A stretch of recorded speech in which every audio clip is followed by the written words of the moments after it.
तो hello friend, तो आज का हम लोग का विषय है हिंदी व्याकरण। और व्याकरण में आज हम लोग संज्ञा पढ़ने वाले हैं। तो देखते हैं संज्ञा किसे कहते हैं। आप लोग को याद करना है। संज्ञा किसी व्यक्ति, वस्तु या स्थान के नामों को संज्ञा कहते हैं।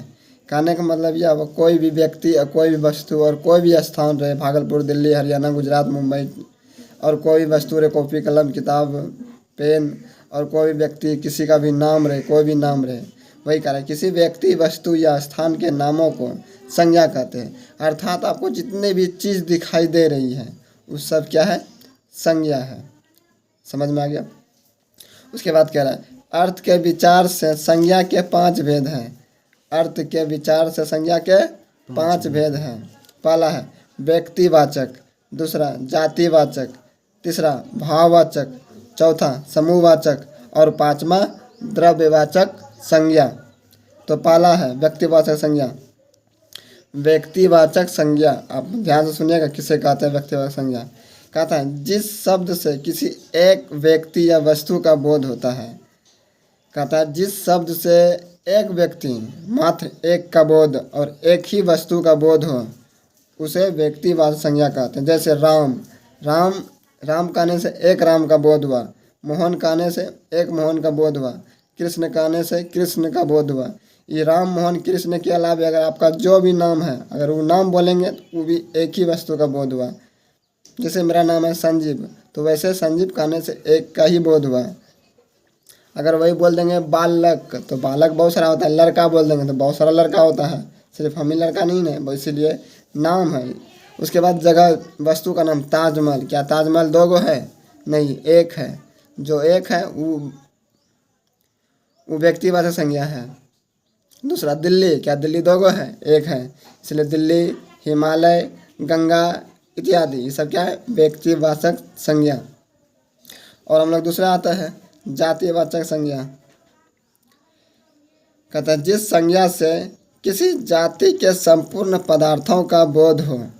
कहता है जिस संज्ञा से, यानी कोई भी संज्ञा से जाति के, यानी जिस जाति के संपूर्ण पदार्थों का बोध हो। जाति का मतलब ये नहीं कि आप अपना अपना जाति देखे न लगना है। जाति का मतलब यह हो रहा है कि कोई भी जीव जंतु का जाति। जिस संज्ञा से किसी जाति के संपूर्ण पदार्थों का बोध हो उसे जातिवाचक संज्ञा कहते हैं। जैसे गाय कहने से गाय की जितनी भी जाति होती है उस सभी का बोध हो गया। और घोड़ा कहने से जितना भी घोड़ा जाति का है सभी का बोध हो गया। आदमी कहने से जितने भी आदमी है सभी जाति का क्या हो गया? बोध हो गया। और औरत कहने से जितने भी औरत जाति का है सभी का क्या हो गया? बोध हो गया। इसलिए हम लोग इसे क्या कहते हैं? जातिवाचक संज्ञा। कोई दिक्कत नहीं। तीसरा हम लोग का है भाववाचक संज्ञा। क्या? भाववाचक संज्ञा। भाव कहते हैं जिस संज्ञा से किसी वस्तु या व्यक्ति के गुण, धर्म और स्वभाव का बोध हो। कहता है जिस व्यक्ति या वस्तु का गुण का बोध हो, उस वस्तु का क्या गुण है, उस व्यक्ति का क्या गुण है, उसका क्या धर्म है और क्या उसका स्वभाव है, अच्छा स्वभाव है या खराब स्वभाव है।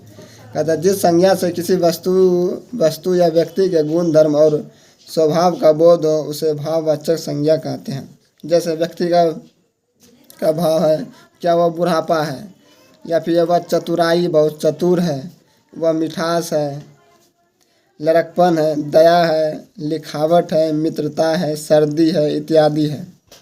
इसे क्या कहते हैं? भाववाचक संज्ञा कहते हैं।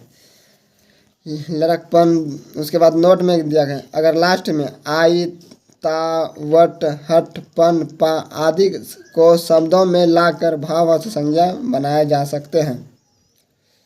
जैसे कोई भी शब्द के पीछे अगर हम ये सब लगा देंगे तो वो कैसा बन जाएगा? भाववाचक संज्ञा बन जाएगा। तो हम लोग का चौथा हम लोग का है समूहवाचक संज्ञा। चौथा क्या है? समूहवाचक संज्ञा।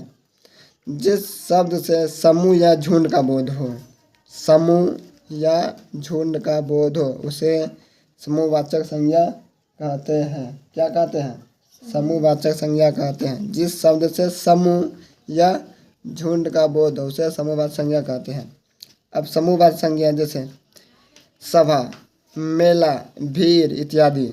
समूह या झुंड का बोध होने का मतलब क्या हुआ? जहाँ भी अगर सभा लगा हुआ है या मेला लगा हुआ है या भीड़ लगा हुआ है या फिर मार्केट है या हटिया है या बाजार है या फिर कहीं बीमार हो गया, वो सब जहाँ भी भीड़ वाले चीज़ होगा वो सब क्या हो जाएगा? समूहवाचक संज्ञा हो जाएगा। ठीक है, आगे आता है लास्ट 5 नंबर हम लोग का है द्रव्यवाचक संज्ञा। क्या है? द्रव्यवाचक संज्ञा। कहता है जिन वस्तुओं को नापा और तौला जा सके, वस्तुओं को नापा और तौला जा सके, इसके नामों को हम लोग द्रव्यवाचक संज्ञा कहते हैं। कहता है जिस वस्तु को नाप सकते हैं या तौल सकते हैं, नाप सकते हैं या तौल सकते हैं, इसके नामों को द्रव्यवाचक संज्ञा कहते हैं। अब किसे किसे नाप सकते हैं आप लोग को पता है? सोना, चांदी, हीरा, मोती, घी, पानी, आटा, तेल, नमक, कुछ भी नाप सकते हैं। जितने भी चीज़ नाप सकते हैं वो सब क्या हो जाएगा? द्रव्यवाचक संज्ञा। तो आप लोग को समझ में आया। धन्यवाद, मिलते हैं नेक्स्ट वीडियो में। Tata bye bye.